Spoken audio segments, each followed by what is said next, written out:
Hello and welcome back to our YouTube channel. उम्मीद करता हूं कि आप सभी फिट एंड फाइन होंगे। तो आज इस वीडियो में हम और क्वेश्चन डिस्कस करने वाले हैं। ऑलरेडी ये हमारे सीरीज का एक पार्ट है जिसमें हम डिस्कस कर रहे हैं मेजरली कौन से statement based question. Statement based question इस सीरीज में हम डिस्कस कर रहे हैं जो आपको बहुत ही हेल्प करने वाले हैं जेके एसएसबी या जेके पीएससी के किसी भी एग्जाम को। ठीक है, जेके एसएसबी का एफडब्ल्यू का जो आने वाला एग्जाम है, जेके पीएसआई और कॉन्स्टेबल, ये जो एग्जाम्स है, इन एग्जाम्स को नज़र में रखते हुए हमने ये वीडियो सीरीज लॉन्च की है। ठीक है, तो करते हैं स्टार्ट विदाउट फर्दर डिले। तो अगर आप चैनल पे नए हैं तो चैनल को सब्सक्राइब करो, कोई ये वीडियो सीरीज अपने दोस्तों के साथ शेयर करनी ही करनी है। ठीक है, राइट, करते हैं स्टार्ट। तो पहले क्वेश्चन पे आते हैं। पहला question is consider the following statements regarding the ancient history of Kashmir. Ancient history of Kashmir से हमारा क्वेश्चन है। तो पहले हम स्टेटमेंट्स को देखेंगे तो फिर हम इसका आंसर भी यहाँ पे देखेंगे। ठीक है, द नीलमाता पुराना contains information about the ancient traditions and religious practices of Kashmir. देखो, ये जो नीलमाता पुराना है ये एक एंशिएंट बुक है जो हमें इंफॉर्मेशन दे रही है रिगार्डिंग द एंशिएंट कश्मीर। और एंशिएंट कश्मीर के किस किस फेयर के बारे में हमें ये इंफॉर्मेशन दे रही है। सपोज कि आपने पढ़ा होगा कि ऑरिजिन ऑफ कश्मीर की बात, कि basically it was a lake जिसको हम सती सर कहते हैं, और फिर उस लेक को क्या ड्रेन किया था काश्यप ऋषि ने। तो ये सारी इंफॉर्मेशन इसी नीलमाता पुराना में है। डेट मीन्स के ऑरिजिन के बारे में हमें ये इंफॉर्मेशन दे रही है, जियोग्राफी के बारे में भी ये हमें इंफॉर्मेशन दे रही है, एंड यहाँ के जो रिचुअल्स एंड सेरेमोनीज थे इसके बारे में भी हमें ये इंफॉर्मेशन दे रही है, and social and cultural life. And the most important thing is कि जब पंडित कल्हाना ने राजतरंगिणी बुक को कंपाइल किया तो उसने इस बुक को एक मेन सोर्स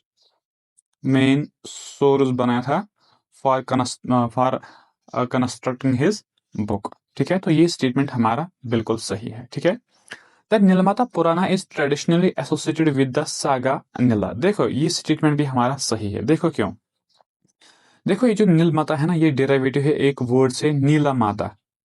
क्या है? नीला माता। इसमें जो ये नीला का मतलब है ना वो आपको समझना है, that is the divine, divine figure. ये डिवाइन फिगर को रिप्रेजेंट करता है। ठीक है, एंड जो ये माता है डेट इज द टीचिंग और डॉक्ट्रिन, टीचिंग और डॉक्ट्रिन। अब इंपॉर्टेंट चीज ये है कि इस बुक को किस लैंग्वेज में लिखा गया है, that is the Sanskrit language. Sanskrit language में इसको लिखा गया है, लेकिन अनफॉर्चुनेटली हमें इसके जो ऑथर है उसके बारे में कोई इंफॉर्मेशन नहीं है। ठीक है, right. It provides information about the festivals and the sacred palaces, जिनको हम क्या तीर्थास बोलते हैं, ऑफ द एंशिएंट कश्मीर। ये एक कंप्लीट पैकेज है जो हमें डिफरेंट डिफरेंट स्पीयर्स पे क्या इंफॉर्मेशन दे रही है। ये स्टेटमेंट भी सही है। It was written during the reign of Maharaja Hari Singh. ये स्टेटमेंट गलत है, ये स्टेटमेंट एब्सोल्युटली गलत है। तो अगर हम देखेंगे इसको कब लिखा गया है, अराउंड 6 to 8 सेंचुरी में इसको लिखा गया है। ठीक है, तो ये स्टेटमेंट फिर गलत हो जाएगा। ठीक है, तो आंसर क्या होगा, 1, 2 एंड 3 कौन सा है? ऑप्शन नंबर बी हमारा क्या होगा, करेक्ट आंसर हो जाएगा। ठीक है, और सबसे बड़ी बात ये आपको याद रखना है कि जो राज तरंगिणी किसने लिखी थी, कल्हाना ने। उसने इसको एक सोर्स बनाया था, उसने इसी के बेस पे क्या अपने हिस्ट्री को कंस्ट्रक्ट किया है। इसके अलावा भी उसने बहुत सारे सोर्सेज कंसिडर किए थे, लेकिन वन मेन जो था डेट वाज दिस नीलमाता पुराना। ठीक है, और इसको हम एक और नाम से जानते हैं, डेट इज द कश्मीरा महात्माया। ये चीज आपको याद रखना है, क्या बोलते हैं इसको, कश्मीरा महात्माया, महात्माया। हाँ, ये आपको याद रखना है, राइट। चलते हैं नेक्स्ट पे, आ जाओ। Next is consider the following statements regarding the drainage of Jammu and Kashmir. That means the geography of Jammu and Kashmir से हमारे पास क्वेश्चन है। देखो, जम्मू एंड कश्मीर के बारे में जितने भी चीजें हैं वो आपको सब मालूम होने चाहिए। ठीक है, क्योंकि ज्यादा प्रेफरेंस जीएस में दी जाती है रिगार्डिंग जम्मू एंड कश्मीर। ठीक है, राइट। तो यहाँ पे आते हैं, पहला स्टेटमेंट क्या है, the Jhelum passes through the Wular lake. ये स्टेटमेंट हमारा बिल्कुल सही है। देखो, ये जो जहलिम रिवर है निकलता ये कहाँ से है, वेरीनाग सुप्रिंग से। वेरीनाग सुप्रिंग से, जो किस डिस्ट्रिक्ट में लोकेटेड है बताओ, अनंतनाग डिस्ट्रिक्ट में।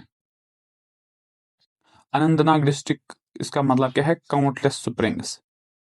अनंता, हाँ, डेट मीन्स अनलिमिटेड या काउंटलेस, ठीक है, राइट। नाग मीन्स स्प्रिंग्स, हाँ, ये आपको याद रखना है। Then Kishan Ganga is a major tributary of Jhelum river. Kishan Ganga जो है ये एक क्या मेजर ट्रिब्यूटरी है किस रिवर की? झेलम रिवर की। ये स्टेटमेंट भी सही है। पहले आंसर करेंगे फिर मैं आपको बताऊंगा ये किशन गंगा सब के बारे में, ठीक है। The Lidder river joins the Jhelum near Anantnag, ये भी सही है। The Sindh river joins Chenab near Kishtwar, ये स्टेटमेंट गलत है क्योंकि ये जो सिंध रिवर है ये फ्लो होता है कहाँ से? गांधरबल से। गांधरबल से ये फ्लो होता है, तो डेट मीन्स ये स्टेटमेंट अब गलत हो जाएगा। लेकिन एक ट्रिब्यूटरी है, एक रिवर है जो चिनाब के साथ कहाँ पे ज्वाइन होता है? किश्तवाड़ में। कोई मुझे उसका नाम बता सकता है? डेट इज द मरुसुदा रिवर, जो एक लार्जेस्ट ट्रिब्यूटरी या चिनाब भी है। ये चीज आपको याद रखना ही रखना है, ठीक है। और ये जो सिंध रिवर है ये ज्वाइन होता है झेलम रिवर के साथ, कहाँ पे? गांधरबल में, एंड गांधरबल में, ना गांधरबल, हाँ, गांधरबल में कहाँ पे? शादीपोरा में। और इसकी जो ऑरिजिनेशन है वो मजोई ग्लेशियर से ये ऑरिजिनेट होता है, ठीक है, राइट। अब यहाँ पे बात करते हैं किशन गंगा रिवर की। ये इंपॉर्टेंट रिवर है, इसके बारे में एग्जाम में पूछा जाता है। तो पहले आंसर देखेंगे 1, 2 एंड 3, तो option number A. Now come to the Kishan Ganga river. देखो ये जो रिवर है ये निकलता है कहाँ से? Kishan sir lake, Kishan sir lake से निकलता है, जो कहाँ पे लोकेटेड है? Near Sonamarg, near Sonamarg. किस डिस्ट्रिक्ट में लोकेटेड है? गांधरबल में ये लोकेटेड है, ठीक है। और इसका जो फ्लो है ये दो इंपॉर्टेंट वैलीज के बीच में चल रहा है, फ्लो होता है।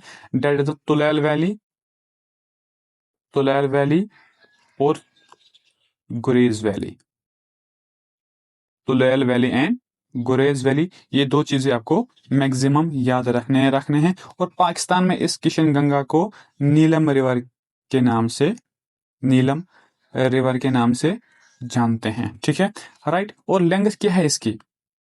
कोई मुझे बता सकता है लेंथ क्या है इसकी? That is 245 kilometres. और ये जो 245 किलोमीटर्स इसकी लेंथ है, इसमें ये सिर्फ 50 किलोमीटर्स इंडिया में ट्रेवल करती है, 50 किलोमीटर्स। रेस्ट जो 195 किलोमीटर्स है वो ये पाकिस्तान में फ्लो करती है। और झेलम रिवर इसकी लेंथ कितनी है? 725 किलोमीटर्स। और अप्रोक्सीमेटली 165 किलोमीटर्स ये कहाँ इंडिया में ट्रेवल करता है। Rest one is in the India. और इन रिवर्स के साथ एक ट्रीटी साइन है, that is the Indus water treaty, जो 1960 में साइन की गई थी, ठीक है, राइट। चलते हैं आगे चीजें को। देखो जितने भी एडिशनल हाईलाइटेड पॉइंट्स मैं आप लोगों के साथ शेयर करता हूँ, अपने नोट्स में इनको ऐड करो, ठीक है। देखो इसका एक फायदा होता है, आपका रिवीजन होता है, बहुत सारी चीजें आपको यहाँ पे क्लियर हो जाती है, ठीक है, राइट। चलते हैं नेक्स्ट पे। Next is consider the statements regarding the supreme court of India. Important question है ये, ठीक है। बहुत सारी चीजें आपको यहाँ पे देखने को मिलती हैं। देखो अगर हम पहले सुप्रीम कोर्ट की बात करेंगे, this is the highest judicial authority, highest judicial authority. और इसको हम क्या गार्डियन ऑफ कॉन्स्टिट्यूशन भी कहते हैं, गार्डियन ऑफ कॉन्स्टिट्यूशन भी कहते हैं, ठीक है। और अगर हम इसके बारे में बात करेंगे कि कॉन्स्टिट्यूशन में कहाँ पे इसकी रेफरेंस हमें देखने को मिलती है, तो पार्ट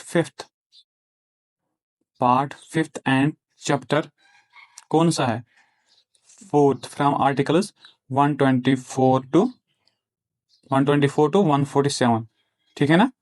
इन चीजों को देखा करो, ठीक है, क्रॉस चेक करो। ये मैं भी एक इंसान हूँ, हो सकता है कि कभी कभी चीजें उधर उधर हो जाएंगी। चीजों को देखा करो, नोट्स बनाओ, फिर क्रॉस चेक करने की कोशिश करो, ठीक है। तो आपको एक्स्ट्रा चीजें वहां पे देखने को मिलेंगी, ठीक है। तो जो डील कर रहा है part fifth and chapter 4 from article 124 to 147, किसके बारे में डील करता है बताओ?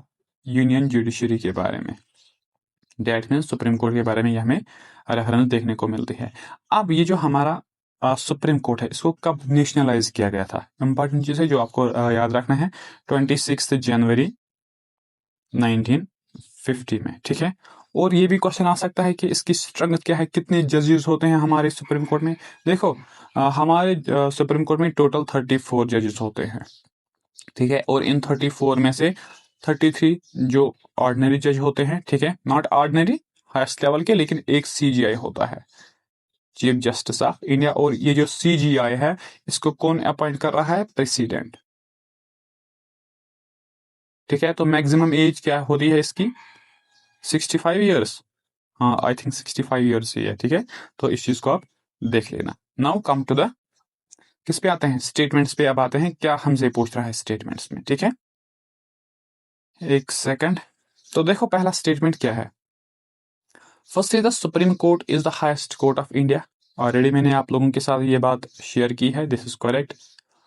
It has original jurisdiction in certain disputes between the union and the state. देखो ये स्टेटमेंट भी सही है। देखो ओरिजिनल जुरिस्डिक्शन का मतलब क्या है कि इस कोर्ट के पास अथॉरिटी है, ये डायरेक्टली डील करेगा बहुत सारे केसेस के रिलेटेड जो डिस्प्यूट्स होंगे between the union and the states. Central और स्टेट्स के बीच में जो बहुत सारे डिस्प्यूट्स होंगे उसमें कोर्ट की क्या है? ओरिजिनल जुरिस्डिक्शन है। ये स्टेटमेंट भी सही है। फिर मैं बताऊंगा कि क्या क्या चीजें इसमें आएंगे। ठीक है।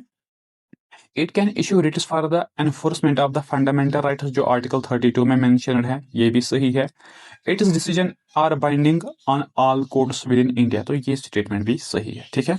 अब ये जो देखो ओरिजिनल जुरिस्डिक्शन, ये कहाँ पे लिखा है?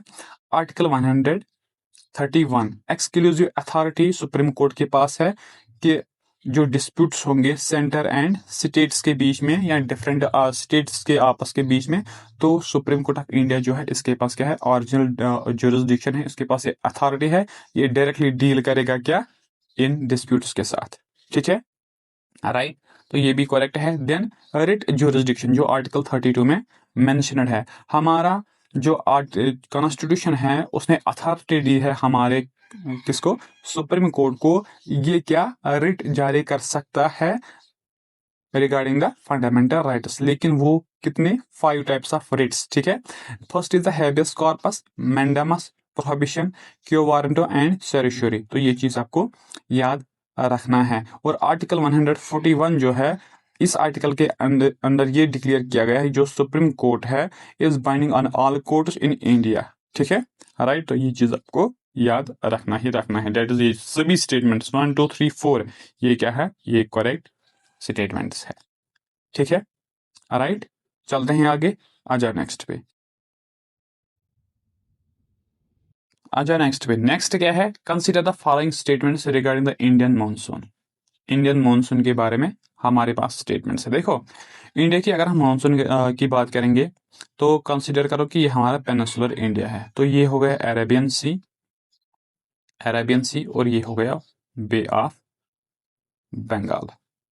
तो हमारे ये जो मानसून है इसके मेनली 2 ब्रांच है, एक तो अरेबियन सी वाला branch and next is bay of वाला बंगाल ब्रांच, जो आपको याद रखना है। नाउ हम यहाँ पे आते हैं तो फिर ये हमें हेल्प करेगा थोड़ा इसको एनालिसिस करने में। ठीक है, right.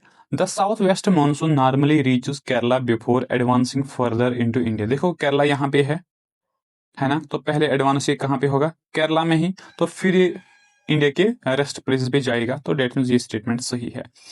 The Arabian sea branch causes heavy rainfall on the windward side of the western Ghats।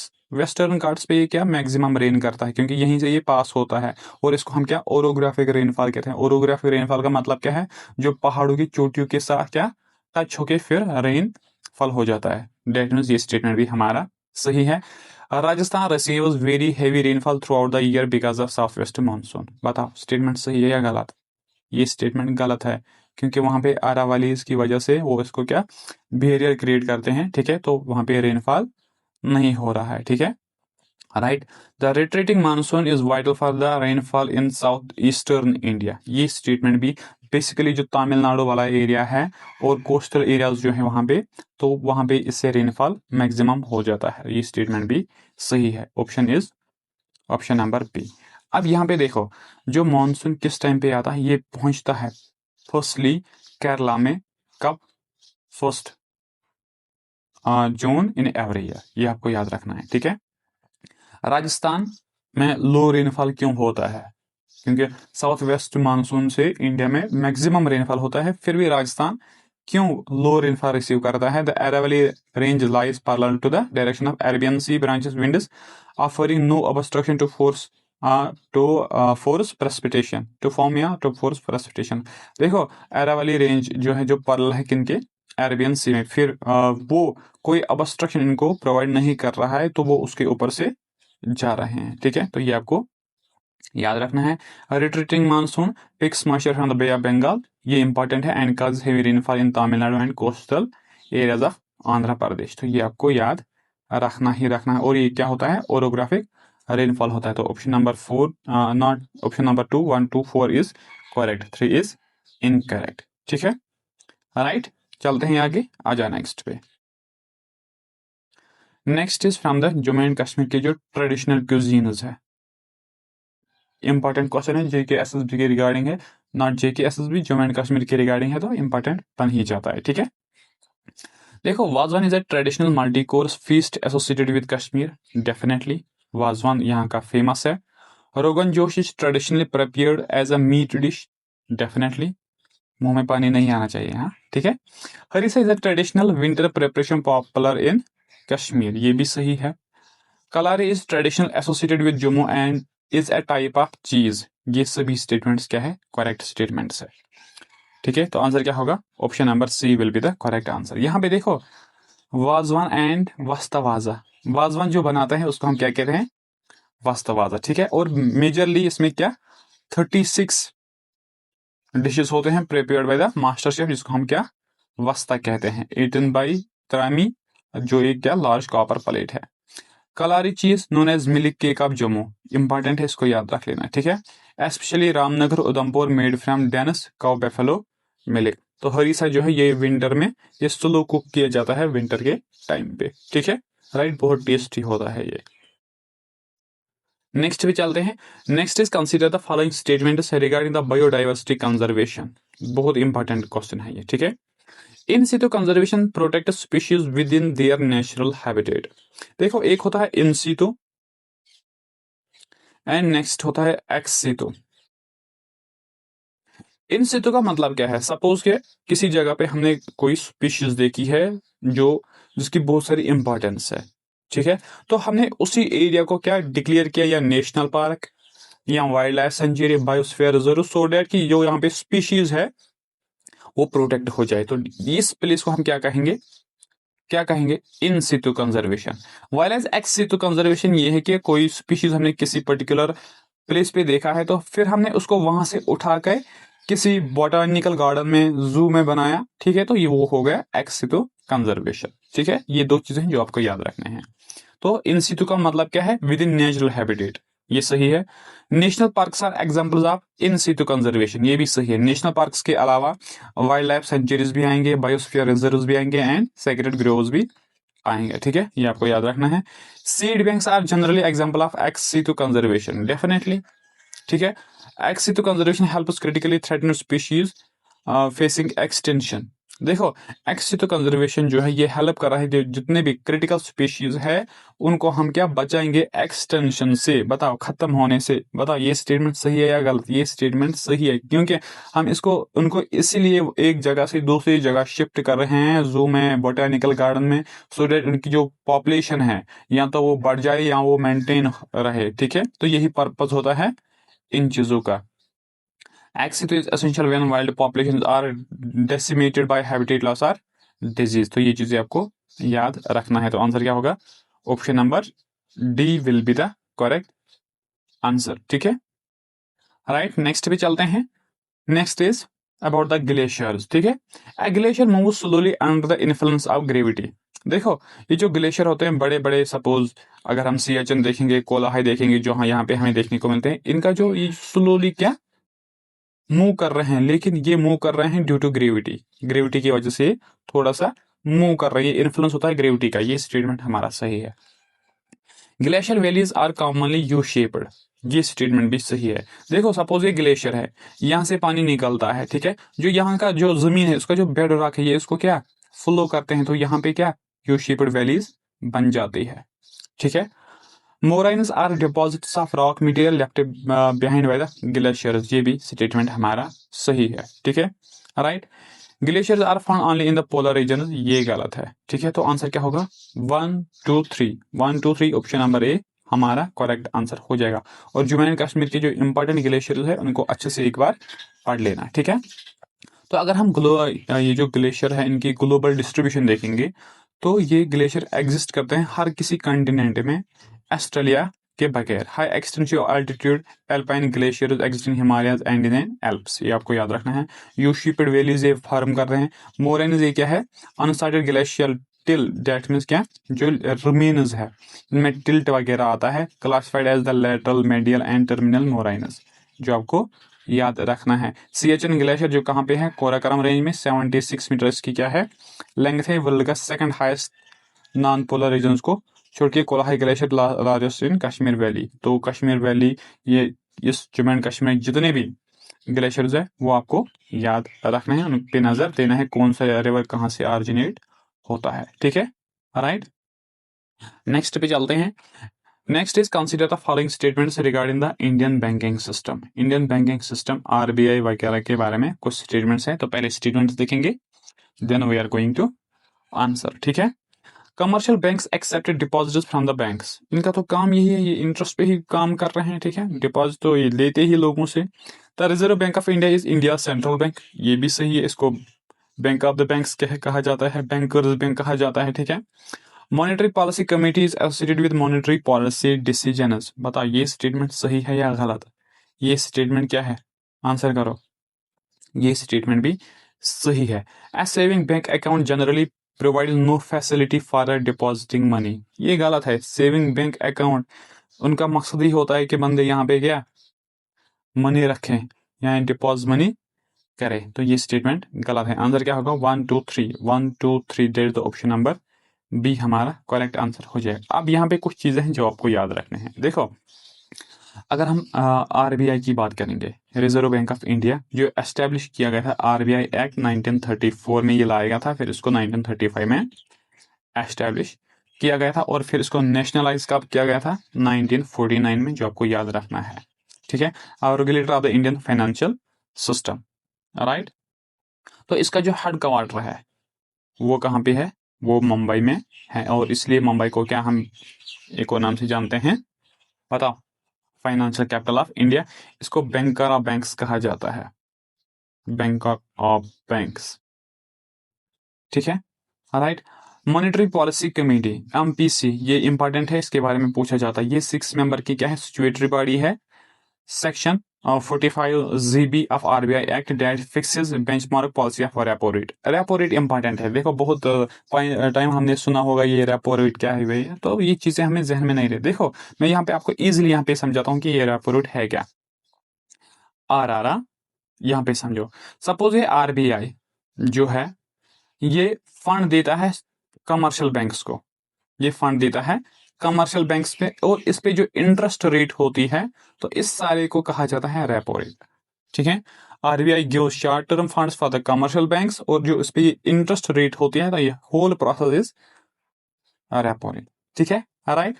Saving account की अगर हम बात करेंगे, primary financial product designer specifically for individual deposit money earn interest and building savings, तो इसलिए ये statement गलत हो जाएगा, ठीक है, राइट। तो आंसर क्या होगा, option number B will be the correct answer. आते हैं नेक्स्ट पे, नेक्स्ट क्या है, करो नेक्स्ट क्वेश्चन का answer. Next is 1 kilobyte is commonly treated as 1024 bytes in binary terminology. देखो 1 KB किसके बराबर है, 1024 बाइट्स, सही है या गलत, बता। ये स्टेटमेंट सही है, मेमोरी के रिलेटेड क्वेश्चन है। Cache memory is located closer to CPU than main memory, सही है, ये फास्टेस्ट मेमोरी होती है, ठीक है। RAM allows both reading and writing of data, ये भी सही है। ROM normally loses all stored information when the computer is switched off, ये स्टेटमेंट गलत है। देखो हमारे पास प्राइमरी मेमोरी है जिसको हम मेन मेमोरी भी कहते हैं, इसके 2 सब डिविजन हैं, ठीक है। मेजर डिविजन जो है RAM and ROM. RAM means random access memory and ROM read only memory. ROM जो है रैम, यहाँ पे पहले रैम, रैम जो है ये वोलेटाइल मेमोरी है। वोलेटाइल का मतलब क्या है, डेट मीन्स के हम अगर काम कर रहे हैं तो उस टाइम पे क्या जो हमारी जो चीजें हैं वो स्टोर होते हैं रैम में, लेकिन अगर पावर कट हो गया तो वो सारा डेटा हमारा क्या होगा, डिलीट हो जाएगा। तो this property is known as volatile, ठीक है। और रोम ये स्टोर करती है चीजों को, स्टोर करती है ये इंफॉर्मेशन को, इसलिए फोर्थ स्टेटमेंट क्या होगा, इनकरेक्ट होगा। Answer will be 1 2 3, 1 2 3, option number C will be the correct answer. देखो volatility difference, RAM is volatile, loss data power, loss हो जाएगा तो डेटा भी लॉस। लेकिन रोम जो है ये नॉन वोलाटाइल है, इसको ये रिटेन डाटा करते हैं। बायोस में बेसिक इनपुट आउटपुट सिस्टम जो एक क्या है, firmware instructions permanently. Cache memory extremely fast memory है ये। सीपीयू में ये होती है बाइनरी यूनिट्स जो आपको याद रखने हैं, 1 KB 1204 बाइट्स, ठीक है। 1 MB 1024 KB, ठीक है। 1 GB 1024 MB, ये आपको पता ही होगा। 1 TB 1024 GB, ठीक है। राइट, चलते हैं आगे, आ जाओ नेक्स्ट पे। ये वाला क्वेश्चन सबसे इंपॉर्टेंट है, ठीक है। राइट, यहाँ पे बहुत सारी चीजें आपको मालूम पड़ेंगी। देखो, consider the following statements regarding the Indian freedom struggle.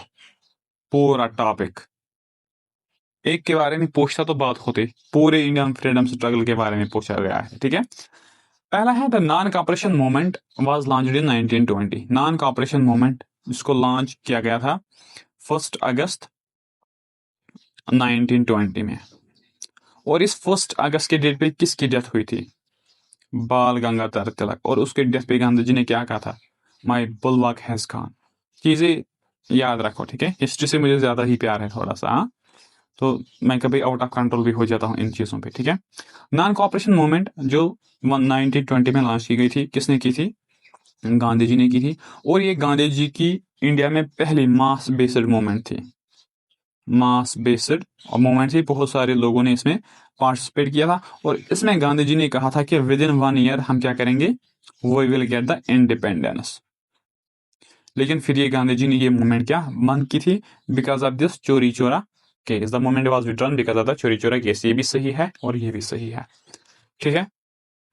Next, the civil disobedience movement begin with the salt march. ये स्टेटमेंट भी सही है और इसको हम साल्ट मार्च भी कहते हैं, CDM भी कहते हैं, ठीक है। तो ये सही है, 1930 में इसको लॉन्च किया गया था। Dandi march was also led by Subhash Chandra Bose. ये स्टेटमेंट गलत है। तो आंसर क्या होगा, 1 2 3, 1 2 3 हमारा करेक्ट आंसर हो जाएगा। अब यहाँ पे आ जाओ, देखो डांडी मार्च की अगर हम बात करेंगे, किसने की थे, लीडर कौन था, गांधी जी। और इसके साथ 78 मेंबर्स थे plus Gandhi ji, that means 79। और इसमें एक वुमेन भी थी, that was Sarojini Naidu, SN Naidu, ठीक है।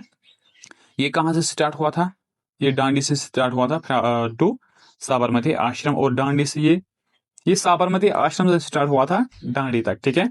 और स्टार्ट किया था मार्च 12 से, और वो पहुंचे थे साबरमती आश्रम का अप्रैल 6 1930 में, ठीक है। जो आपको याद रखना है, ठीक है। चोरी चोरा इंसिडेंट जो हुआ था 4 फरवरी 1922 में, कहाँ पे, गोरखपुर यूपी में। गांधी जी ने फिर इसी पे क्या अपनी मूवमेंट बंद की थी, क्योंकि उसने बोला था कि जो हमारी ये मूवमेंट है ये बेस्ड ऑन नॉन वायलेंस है। जब ये टर्न हुई वायलेंस में तो उसने क्या किया, इसको बंद किया, ठीक है। सुभाष चंद्र बोस ये इंपॉर्टेंट फिगर है, इसके बारे में याद रखो। देखो, इसने फाउंड की थी फॉरवर्ड ब्लॉक 1939 में, ठीक है।